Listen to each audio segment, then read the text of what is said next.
listening to the T21 Podcast, brought to you by Down Syndrome Group of the Ozarks.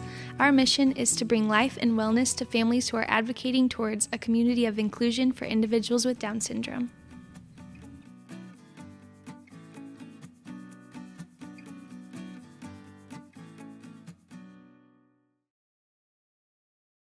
Hello and happy Down Syndrome Awareness Month. Here on the T21 Podcast, we talk about topics relevant to the Down syndrome community in 21 minutes or less. My name is Chloe Jones, and here with me is Amy Bullard. Hello. And we also have a special guest that I will introduce in just one moment. But first, I just wanted to say if you could give us a like and then also subscribe to this video. And if you find any of these topics resonate with you, feel free to send it to your friends or family. We want to get this information out to as many people as possible, and you can help us do that.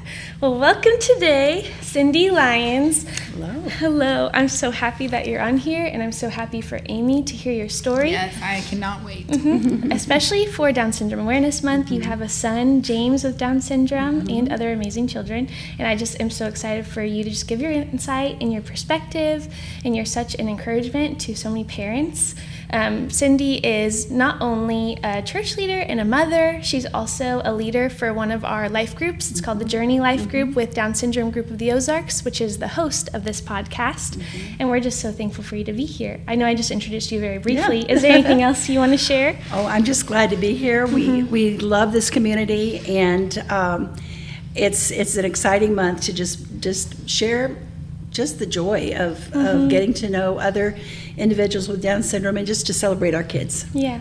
Oh, I'm so excited. I wanted to just start because I've heard your story a few times, and I love everything about it, and I am so excited for everyone else to hear it too. I just wanted to start in the beginning, and whenever you found out about James and hearing that diagnosis, and what was that like for you? Well, we were missionaries in the Philippines at the time, and he was my fourth baby, and so I really had no idea that he was going to have Down syndrome. I was 40 when I had him. He was my surprise baby, and when I saw him for the first time, I just had a little moment where I thought, he doesn't look like my other babies. And then shortly after, the doctor came in kind of shuffling and going to tell us the news, about it. And it was a shock.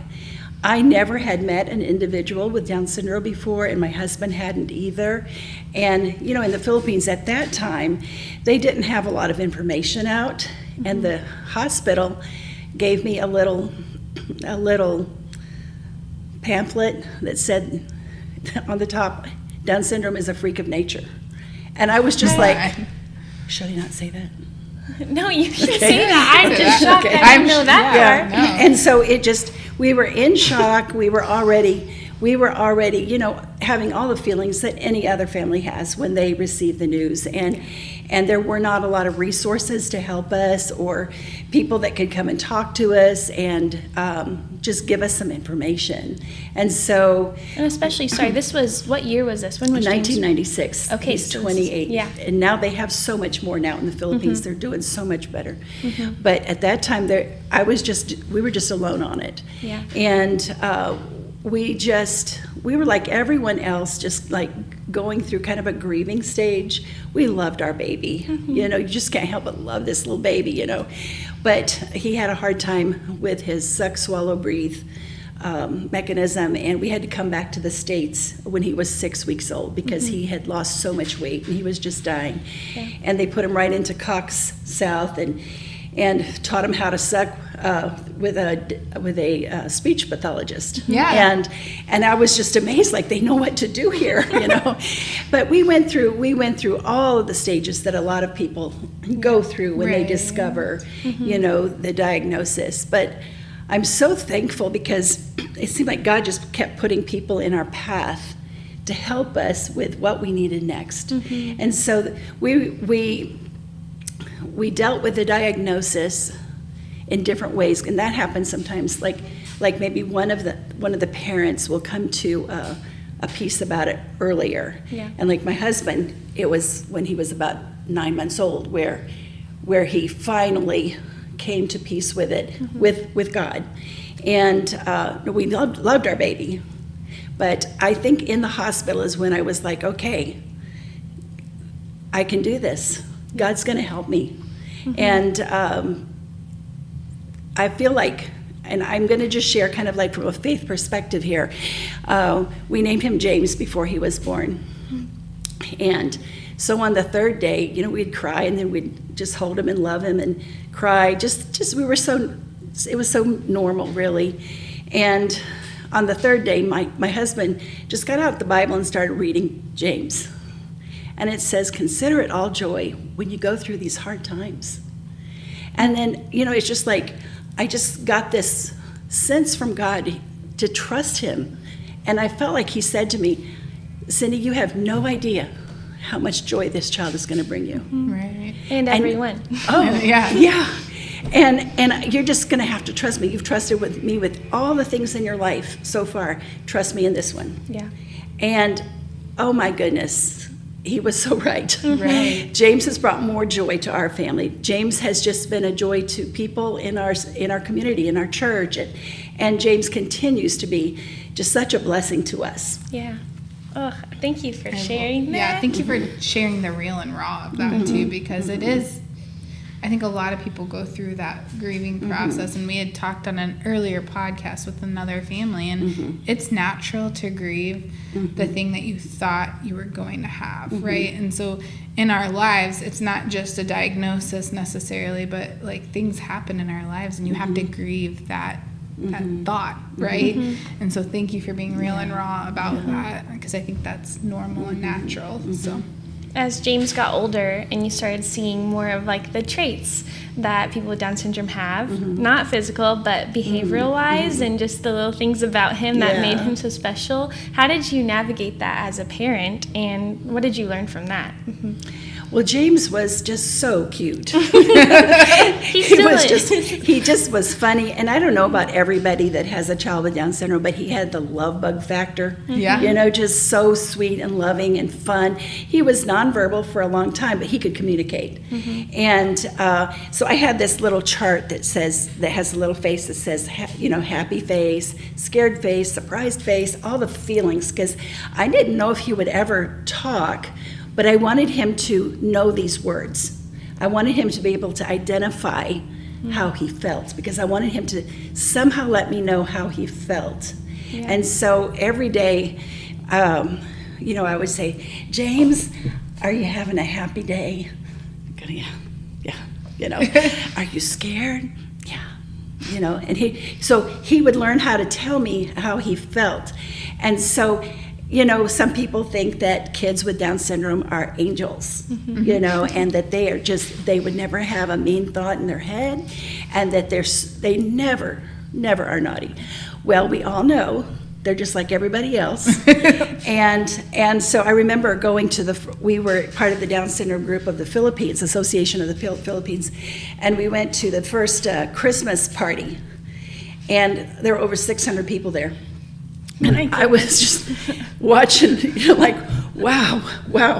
And my husband was Santa, because he had a Santa suit. And so as we were going to the car, this lady who had a handsome young man, her son, she said, "Can I talk to you?" And I said, "Sure." She asked me about my son. She says, "This is my son over here." She said, I hope you will treat him like the rest of your kids and teach him and discipline him. She said, because we didn't. And she said, it's going to take us an hour and a half to get him in the car. And I thought, wow, for her to give me some advice like that. I'm just looking for advice from anybody, because I had 4 other children, but it was like, in some ways you treat them just like the other children, but in some ways you're starting all over. And I had one of the only developmental specialists in the whole country, and she had just come back from England, so it was just like I would check in with her every 6 months, and she would give me some ideas, and she found a physical therapist for me and all the therapy that we needed. But it was like every month we could have some therapy, once a month or something like that. And just I'm sure parents now are hearing that like, what? We go Yeah. to therapy almost every day. Right. So, But it was just starting there, Yeah. and it was so incredible. And then we started a support group for the east side of Manila, and we had quite a few families that we got to know. And so we would just try anything we would learn, we'd try to share with them. This is before internet, Right, yeah. And so, anyways, I had read a book because with your 4 other children, you're learning as you go how to raise them. And so I had naughty ones, who were wonderful, but, just learning how to raise them. And I was correcting them all the time, and I read this book by Stephen Covey about having an effect. I wrote it down, The 7 Habits of a Highly Effective Family. And he talked about how to be proactive about, you want to have, if you want a certain culture in your family, you need to develop some core values as a family, and and don't make them 25, make them like 7 or 6, and then really try to introduce it to your family and say, what kind of family do we want to have? So I had done that with my other children, then I thought, oh, he won't get these, don't use a bunch of words, just what does he understand? And I started looking for his motivation to act right. I found out it was to have a happy day. To have a happy day. So I would say, James, do you want to have a happy day? Yeah. And Kate, to have a happy day, you need to obey your mom and dad, be a good boy, and be cheerful. And those were the 3 things we chose because he needed to obey his mom and dad. Right. But he needed to know what it meant to be a good boy. Now we talk about being a good man. And I pray for him every night. And God, please help James to be a good man. We talk about what does that mean? It means to be kind. It means to share. It means to help. All the things that we teach our kids. Yes. But it's under being a good boy or good man. And then to be cheerful, I think most of my friends would say, our children go from being euphorically happy to just completely devastated in 1 second. Right. And so we thought, okay, we're going to have to learn how to choose to be cheerful. And so I chose those 3 statements, and I said, my kids were correcting him with lots of words. I said, he doesn't get it. Not at 2 or 3 years old. Would you just use these words? And every time we redirect him, we're going to use these three statements. Okay. And I laminated it, gave it to his preschool teacher. I laminated it for every teacher, even up to high school. That is amazing. That is awesome. And I said, he knows this. Right. And he understands what this means. And their core values as well. Those were his core values. Yeah. And we still talk about it every once in a while, even though he says, Mom, adult, don't embarrass me. But you know what? He wants to be a good man. And he knows now, I can choose to be cheerful. I will feel what I feel and give you a few minutes to feel that, but then we're going to choose to be cheerful. And so we're always working on that, But that was that book helped me so much with my other children, and then I felt like God gave me that idea to modify it for James. And so that has helped me a lot. He didn't understand everything. Yeah. Timeouts kind of help with him. Getting him just a breather to calm. You know what works now? Taking away the devices. Yes, James, you have been really in a bad mood and being mean to people today in the house.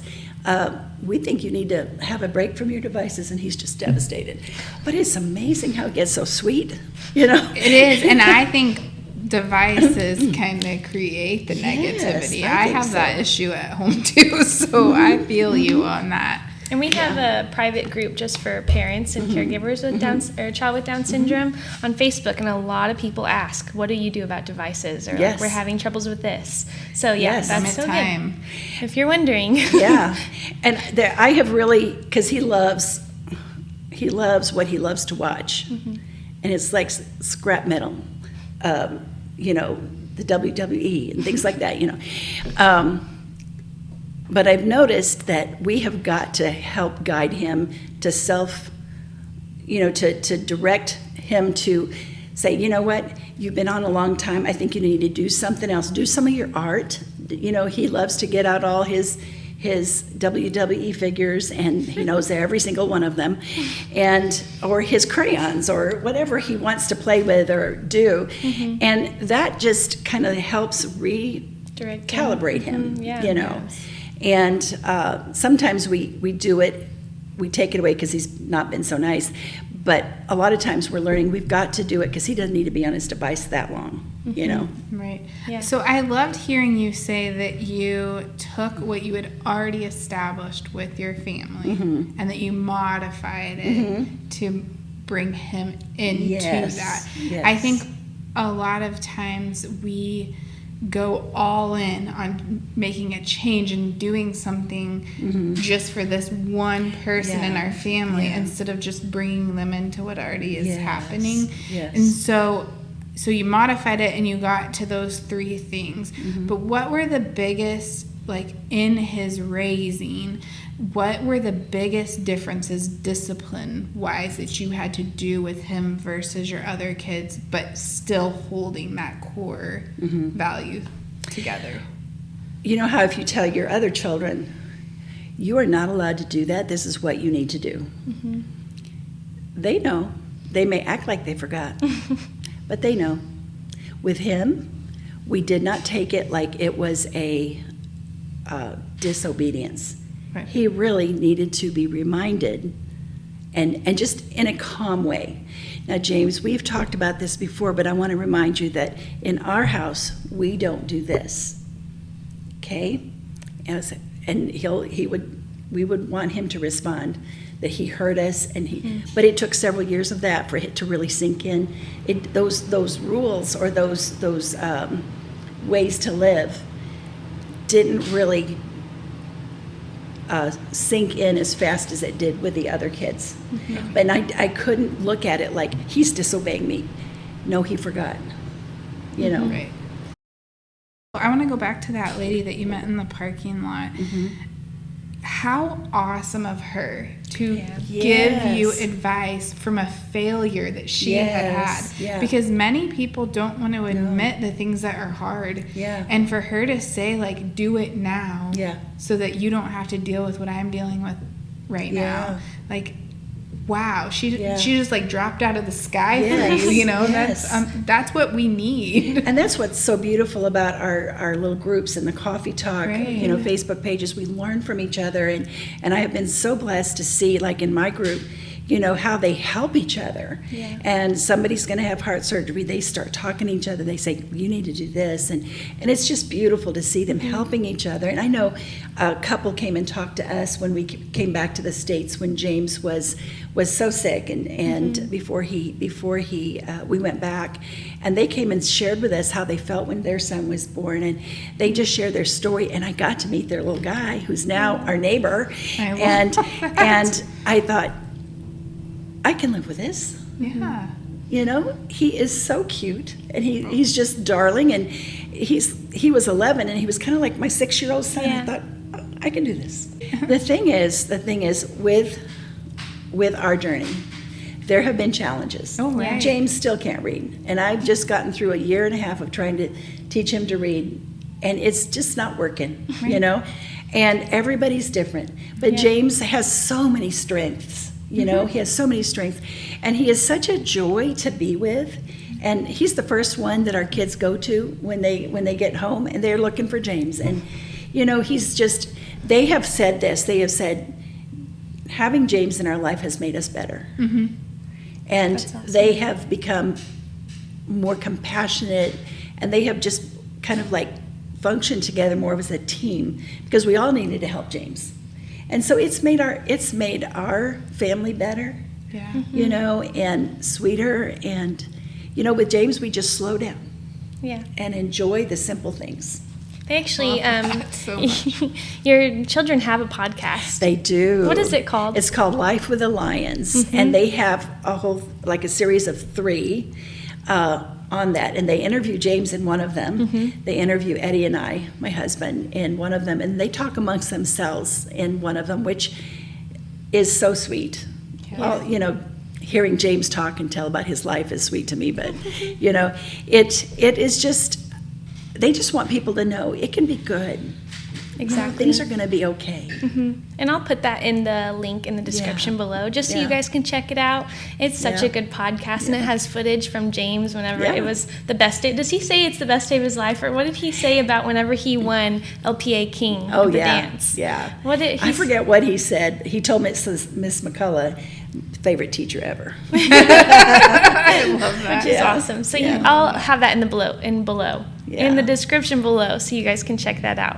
Well, Cindy, thank you so much for being on. Oh, you're welcome. And I just wanted to also again say Happy Down Syndrome Awareness Month. I'm so happy that we get to talk about James and just how awesome he is and how you've navigated just being a parent to him and all that comes with that. So, well, thank you again. Thanks for having me. And I will see you guys next time. See ya.